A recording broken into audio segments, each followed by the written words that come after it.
오늘도 하나님의 귀하신 말씀이 저와 여러분의 인생을 또 주관하시는 시간 되기를 원합니다.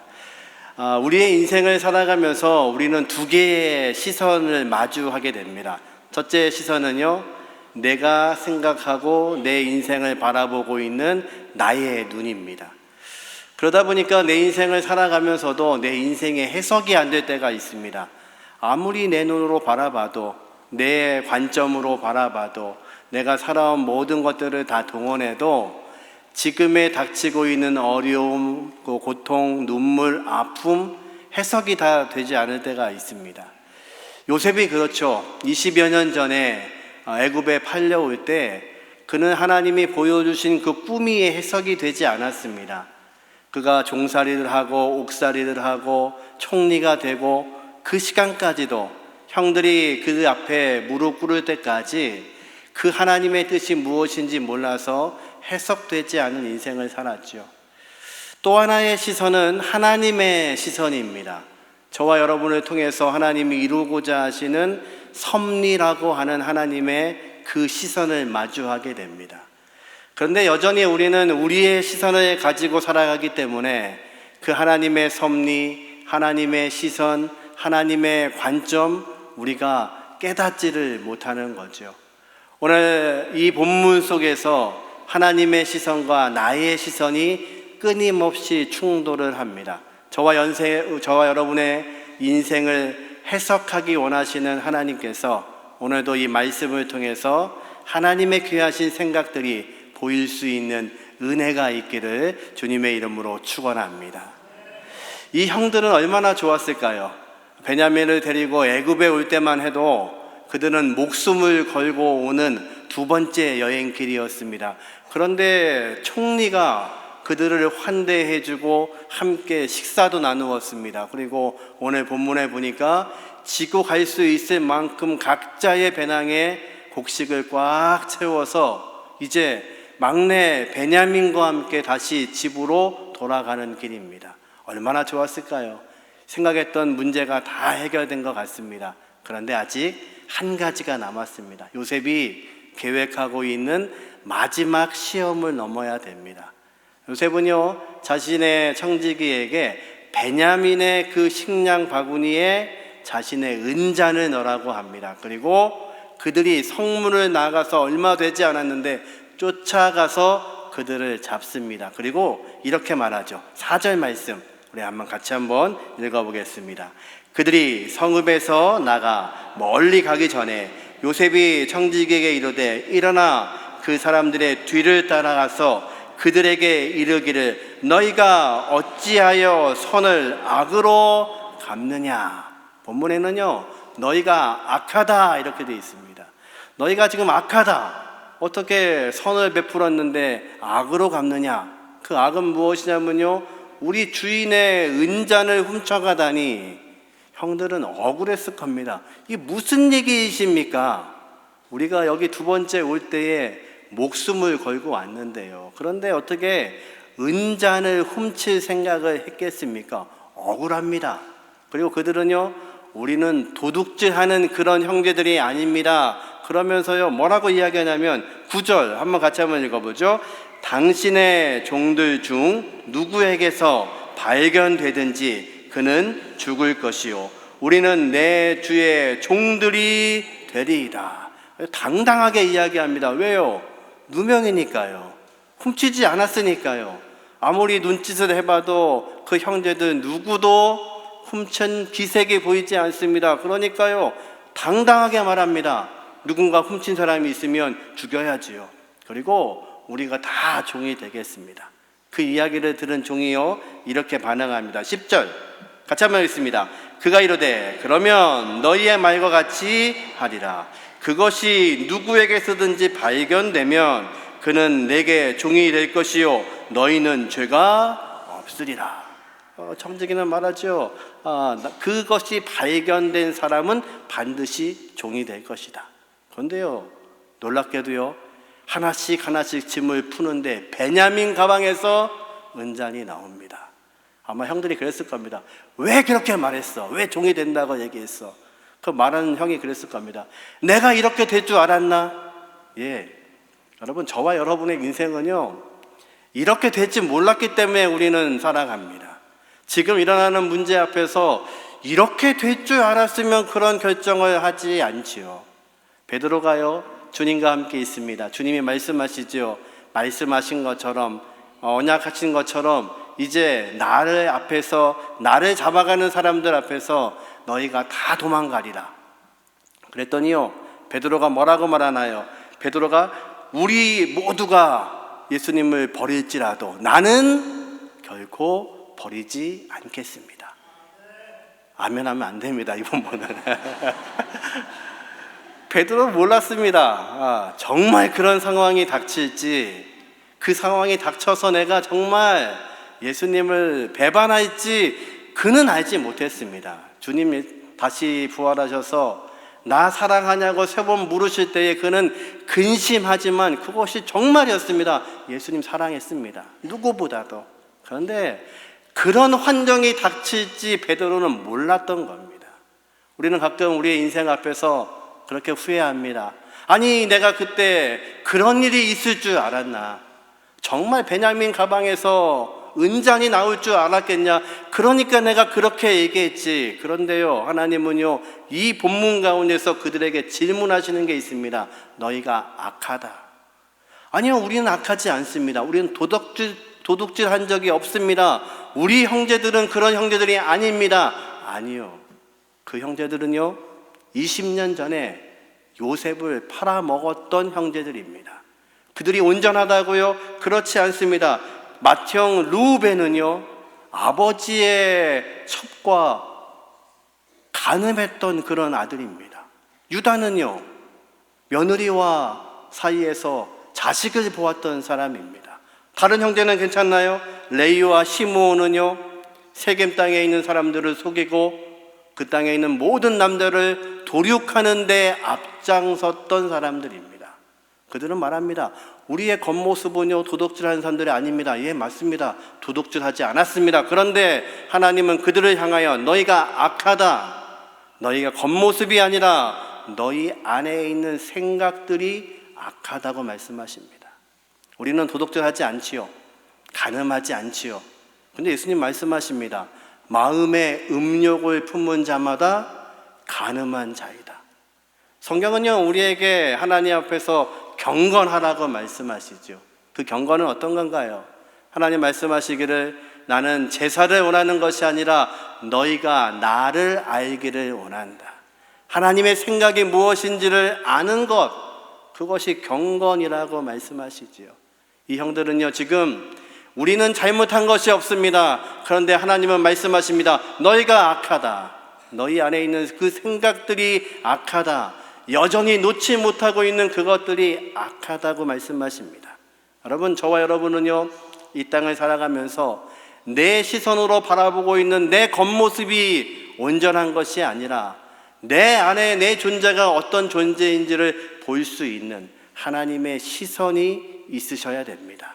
그래야 우리는 오늘도 하나님 말씀하시는 하나님의 섭리를 향하여서 걸어갈 수 있는 하나님의 백성입니다. 저와 여러분이 이 아침에도, 이 한 주간도 하나님이 보시는 기준 안에서 거룩할 수 있는 하나님의 귀한 백성 되시기를 주님의 이름으로 축원합니다. 근데 이 형들이요, 정말 달라진 게 있습니다. 이제 그들은요, 이들 말처럼 은잔이 나온 사람만 잡혀가면 됩니다. 그런데요, 이 일이 벌어지자 이들은 이렇게 결정합니다. 13절 말씀 같이 한번 읽어보죠. 그들이 옷을 찢고 각기 짐을 나귀에 싣고 성으로 돌아가니라. 이렇게 안 해도 됩니다. 베냐민만 보내면 됩니다. 그리고 자신들은 돌아가면 됩니다. 아니면요, 형 몇 명이 베냐민과 함께 돌아가고 나머지는 집에 가면 됩니다. 그런데요, 오늘 본문에 보니까 그들이 모두 옷을 찢습니다. 이스라엘 백성은요, 하나님 앞에서 내가 죄인이라는 것을 깨달았을 때 옷을 찢습니다. 나라에 큰 어려움이 닥치면 왕은요, 하나님 앞에서 옷을 찢으며 제위에 올라가서 기도했던 것이 이스라엘 백성이죠. 이 모든 형제가요, 자신의 옷을 찢습니다. 무슨 뜻인가요? 우리가 다 죄인입니다. 그리고 어떻게 하냐면 짐을 다시 꾸려서 집으로 가는 것이 아니라 다시 애굽으로 돌아갑니다. 애굽으로 들어가면요, 죽을지도 모릅니다. 아니면 종이 될 수도 있습니다. 그런데 그것을 알고 있는 이 모든 형제가 베냐민과 함께 다시 요셉 앞에 서게 됩니다. 여러분, 믿음은 무엇인가요? 저와 여러분이 다시 되돌아가면 안 될 것 같은 곳, 내가 지금 그곳에 가면 죽을 것 같은 곳, 그곳에 가면 내 인생이 완전히 망쳐버릴 것 같은 곳이라 할지라도 하나님 말씀하시면 그 하나님과 함께 돌아가시는 겁니다. 그래서 그 자리에서 하나님은 우리를 다시 세우시고 역사하시고 하나님의 섭리를 알게 하십니다. 여러분, 뒤로 간다고 걱정하지 마십시오. 남들은 다 앞으로 가는데 나만 다시 거꾸로 가는 게 아닌가? 아닙니다. 하나님과 함께 거꾸로 가시면 하나님이 저와 여러분의 인생을 책임지시는 것을 믿으시기를 주님의 이름으로 축원합니다. 이 형들이요, 이제 다시 요셉 앞에 섰습니다. 유다가 형제들을 대표해서 이렇게 고백을 합니다. 16절 말씀 같이 읽습니다. 유다가 말하되 우리가 내 주께 무슨 말을 하오리까? 무슨 설명을 하오리까? 우리가 어떻게 우리의 정직함을 나타내니까? 하나님이 종들의 죄악을 찾아내셨으니 우리가 이 잔이 발견된 자와 다 내 주의 노예가 되겠나이다. 아멘. 유다가요, 아주 놀라운 발언을 합니다. 우리가 변명하지 않겠습니다. 우리가 무슨 말로 설명할 수가 있겠습니까? 아니요, 변명해야지요. 좀 억울하잖아요. 이것은 그 형들의 잘못이 아닙니다. 요셉이 꾸미고 있는 일입니다. 그들은 정말 도둑질하지 않았습니다. 그럼 변명을 해야지요. 어제 우리가 같이 밥 먹지 않았습니까? 당신 생각해 보십시오. 그 시간에 우리가 훔칠 수 있는 시간이 있었습니까? 당신하고 얼굴과 얼굴을 마주보고 있었는데요. 설명해야죠. 그리고 변명해야죠. 그런데 놀랍게도요, 유다가 뭐라고 하냐면 우리는 변명할 것이 없습니다. 정말 잘못을 한 것이 아닙니다. 그럼에도 무엇을 말고 하고 있냐면 지금 하나님께서 종들의 죄악을 찾아내신 겁니다. 놀랍게도 이 찾아냈다는 이 단어하고 앞에 그 짐 속에서 은잔이 발견됐다는 단어랑 똑같은 단어입니다. 하나님이 우리 짐에서 은잔을 발견하셨습니다. 하나님이 우리 속에 있는 죄악을 찾아내셨습니다. 지금 청지기가 우리의 가방 속에서 은잔을 발견한 것처럼 하나님은 우리 속에 있는 죄악을 찾아내셨습니다. 이 형들이요, 지금 하나님을 바라보고 있는 겁니다. 이들은 끊임없이 인생 앞에서 변명하던 사람들이었습니다. 문제 앞에서 변명하고 잘 되는 그 동생 앞에서 변명하고 아버지가 요셉만 사랑하시니까 그 요셉을 미워하고 시기하고 질투하고 그것이 형들의 시선이었습니다. 그런데요, 이제 그들이요, 변명하지 않습니다. 이제 하나님을 바라봅니다. 여러분, 예수를 믿는 하나님의 백성들의 시선은요, 변명하는 것이 아니라 이 세상에 있는 이 문제를 가지고 한탄하는 것이 아니라 하나님의 시선으로 이 문제를 바라보시는 겁니다. 얼마나 귀한 고백을 유다가 하고 있는지 모릅니다. 그런데요, 이 대답 뒤에 요셉이 이렇게 반응합니다. 17절 말씀 같이 한번 읽어보죠. 요셉이 이르되 내가 결코 그리하지 아니하리라. 잔이 그 손에서 발견된 자만 내 종이 되고 너희는 평안히 너희 아버지께로 도로 올라갈 것이니라. 놀라운 얘기를 합니다. 저 엄청난 시험을 하나 던졌습니다. 아니, 너희가 다 종이 될 필요가 없다. 오직 그 은잔이 나온 사람 누굽니까? 베냐민. 그 녀석만 내 종이 되면 된다. 너희는 평안히 가서 곡식들 가지고 가서 너희 아버지, 늙은 아버지 봉양하고 평안하게 살아라.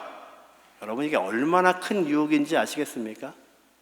20년 전에는 이 형들이 이런 제안이 있었다면 두 번도 생각하지 않을 형들이었습니다. 채색 옷 입고 있는 그 동생이 미워서 채색 옷 입고 있는 그 요셉이 정말 아버지의 모든 재산을 다 가져갈까 봐 그들은 시기하고 질투하고 죽이고 싶었고, 그리고 그를 팔았던 형들입니다. 근데 이번에는 다릅니다. 상황이 다릅니다. 베냐민을 놓고 올 수밖에 없는 상황입니다. 베냐민의 짐에서 은전이 나왔으니까요. 그러면 집에 가서 할 말이 많습니다. 아버지, 우리가 데려오려고 했는데요, 이 베냐민, 이 녀석이 실수를 한 것 같아요. 그래서 어쩔 수 없이 놓고 왔습니다. 우리만 올 수밖에 없었습니다. 할 얘기가 얼마나 많을까요? 도망갈 수 있는 구멍이 얼마나 클까요? 유혹입니다. 요셉이요, 마지막 유혹을 던지는 겁니다. 아니, 다 있을 필요 없어. 11명 필요한 거 아니야.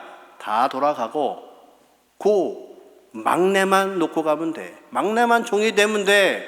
그런데 형들은요, 이제는 그럴 수가 없는 겁니다. 왜요? 하나님의 시선으로 이 모든 것들을 바라보기 시작하자 이 막내를 놓고 갈 수가 없는 겁니다. 여러분, 하나님의 은혜는 무엇일까요? 우리가 인생을 살아가면서 우리의 시선이 바뀐다는 것은 무엇일까요? 하나님의 눈으로 세상을 본다는 것은 무엇일까요? 예전에는 내가 그렇게 말할 수 없는 사람이었는데 이제는 하나님의 눈으로 세상을 바라보니까 이제는 이렇게 말할 수 있는 겁니다. 아니요, 그 동생 같이 가야 됩니다. 아니요, 우리 같이 있을 겁니다. 종이 돼도 같이 있고 죽어도 같이 있겠습니다. 이것이 달라진 시선입니다. 저와 여러분의 눈이, 내 인생을 바라보는 눈이, 내 가족을 바라보는 눈이 내 시선이 아니라 하나님의 시선으로 볼 수 있게 하시는 은혜가 있기를 주님의 이름으로 축원합니다. 이제 유다가요, 이 연약한 막내, 이제 종이 될 수밖에 없는 베냐민을 향하여서 이렇게 변론을 시작합니다. 32절 말씀 같이 한번 읽어보죠. 주의 종이 내 아버지에게 아이를 담보하기를 내가 이를 아버지께로 데리고 돌아오지 아니하면 영영이 아버지께 죄짐을 지리다 하였사오니. 지금 긴 이야기를 설명하는 겁니다. 총리는 잘 모르시겠지만 사실 여기까지 이 아이를 데리고 오는 데는 사연이 많았습니다. 우리 아버지요, 옛날에 잃어버린 그 아들 때문에, 죽은 줄 아는 그 아들 때문에 이 막내 베냐민을 결코 못 놓는 분입니다. 그런데 우리가 식량이 떨어져서 이 아버지가 이 아이를 놓지 않으면 애굽에 다시 올 수 없어서 제가요, 저 유다라고 하는데요, 제가요 아버지에게 대신하겠다고 말했습니다. 만약 그 막내한테 문제가 생기면 내가 죽더라도 그 아들을 보내겠다고 이야기했습니다. 좀 그것을 설명하는 겁니다. 근데 유다가요, 베냐민을 설명하면서 뭐라고 하냐면 이 아이를 담보로, 이 아이라고 이야기합니다. 베냐민 아이가 아닙니다. 장성한 청년입니다. 근데 왜 지금 아이라고 할까요? 이 유다는요, 누구의 시선으로 이야기하고 있냐면 아버지의 눈으로 이야기하는 겁니다. 여러분, 자식이 나이가 먹어도 아이잖아요. 아들이 50이 돼도 아이잖아요. 동의 안 하시는군요. 지금 유다는요, 아버지의 눈으로 설명하는 겁니다. 이 아이가 가지 않으면 우리 아버지 죽습니다. 이 아이는요, 우리 아버지와 생명이 붙어있는 존재입니다. 그래서 이 아이 안 데려가면 우리 늙은 아버지 돌아가십니다. 지금 유다가요, 끊임없이 자기만을 바라보던 이 형제들이 시선이 어디에 가 있냐면 가장 약한 베냐민에게 가 있는 겁니다. 20년 전에는요, 요셉이 미워서 요셉을 팔았던 형들입니다. 그가 상속자가 될까봐 아버지에게는 대들 수가 없고 약한 요셉을 건드렸던 겁니다. 그런데 이제는요, 마지막 남아있는 이 동생, 그냥 가도 되는데, 그냥 가면 그들은 목숨 건질 수 있는데 이제는 그 약한 이 베냐민 막내를 그냥 놓을 수가 없는 겁니다. 왜요? 시선이 바뀌었습니다. 하나님의 눈으로 바라보고 있습니다. 아버지의 눈으로 이 아이를 보고 있습니다. 떨고 있는 베냐민의 눈으로 보고 있는 겁니다. 여러분, 신앙이 있다는 것은 무엇일까요? 우리가 예수님의 능력으로 산다는 것은 과연 무엇일까요? 바로 우리의 눈이 바뀌는 겁니다. 우리의 눈이 바뀌어서 정말 약하고 힘든 그들을 향하여 그들의 시선으로 세상을 보는 겁니다. 하나님이 불쌍히 여기시고 눈물 흘렸던 그 주님의 마음으로 우리가 세상을 살아가는 겁니다. 예수 믿는 사람들이 왜 욕을 먹습니까? 우리의 눈으로 사니까 욕을 먹는 거죠. 하나님의 눈으로 살지 않습니다. 하나님의 마음으로 살지 않습니다. 교회가 하나님의 생각으로 살지 않고 내 생각으로 살아갑니다. 내가 좋은 것들을 이야기합니다. 이 형들도 그랬습니다. 20년 전만 해도, 아니 얼마 전까지만 해도 내 욕심이 있으면 내 목숨을 위해서는 언제든지 도망갈 수 있는 그런 자들이었습니다. 그런데요, 그들의 눈이 바뀌었습니다. 가장 약한 베냐민을 향해서 변호합니다.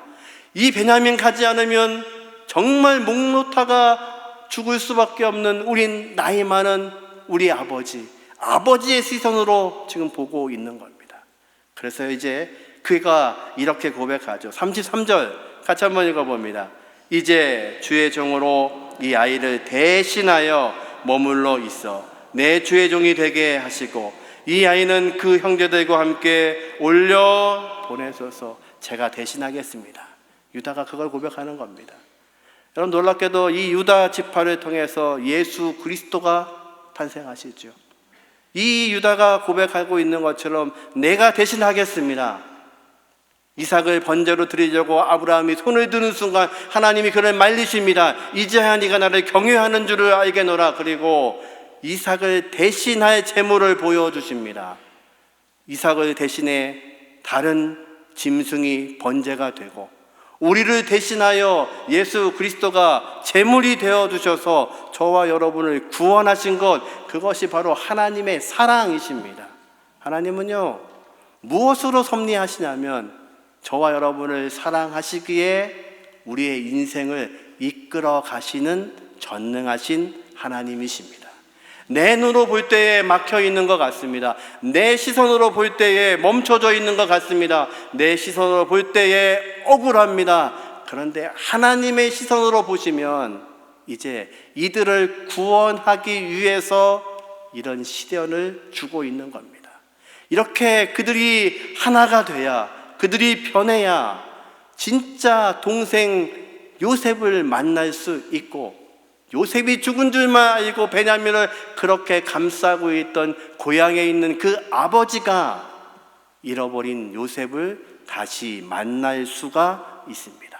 저와 여러분의 인생 가운데 막혀 있는 것 같아도 하나님의 귀하신 시선으로 세상을 보게 하심으로 저와 여러분을 통치하시는 전능하신 하나님을 경험할 수 있는 한 주간 되게 하시기를 주님의 이름으로 축원합니다.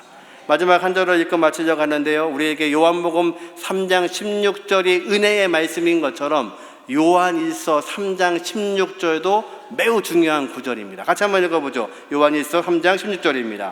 그가 우리를 위하여 목숨을 버리셨으니 우리가 이로써 사랑을 알고 우리도 형제들을 위하여 목숨을 버리는 것이 마땅하니라. 아멘. 우리가 왜 담장을 넘어 세상을 향해 가야 될까요? 주님이 우리를 그렇게 사랑하셨습니다. 주님이 우리를 목숨 바쳐 사랑하셨습니다. 그러기에 우리도 형제를 위하여 목숨을 버리는 것이 마땅하니라. 그래서 우리는요, 담장을 뛰어넘는 겁니다. 우리만의 울타리가 아니라 세상을 향하여서 나를 위해 죽으신 그 주님의 사랑을 가지고 세상을 사랑하기 위해서 담장을 넘는 겁니다. 누구의 시선으로요? 하나님의 시선으로. 이 한 주간도 하나님의 귀하신 놀라우신 시선이 저와 여러분을 이끌어 가시는 은혜가 있기를 주님의 이름으로 축원합니다.